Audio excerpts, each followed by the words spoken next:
Okay, let's do that same problem again quickly, but I want to show you how to use the Desmos Unit 2 calculator, which can be found in the notes PowerPoint, or it also can be found at the top of all your homework problems up here. If you click on that link, what shows up is on the left-hand side of my screen. So what we need to know is that this is a normal distribution CDF, and on the left-hand side, you'll see that the arrow is pointing to the right. If you look on the right-hand side of my screen, I just have a screenshot of it. Once you click on that, it opens it up, and it gives us the normal distribution with parentheses. And again, as a reminder, it tells us that the mean is 0, standard deviation is 1 when there's nothing in the parentheses. So let's just do this quickly. So again, I clicked on that arrow, it opened it up for me. I need to click on the box to find the cumulative probability.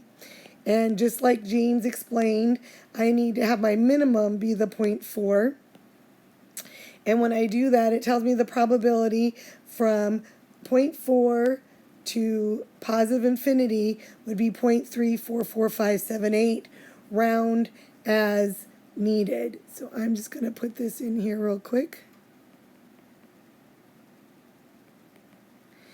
And then now we have z is less than a negative 1.2.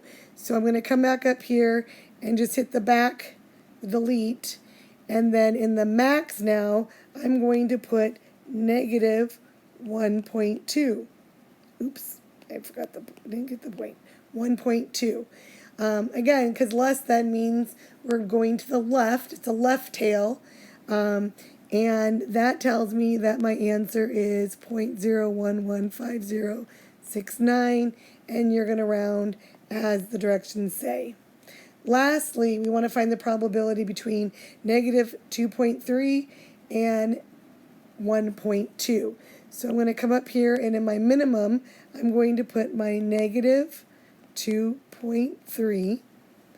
And then in my max, I need to get rid of that negative sign, and I end up with 0.874206. Again, round as needed.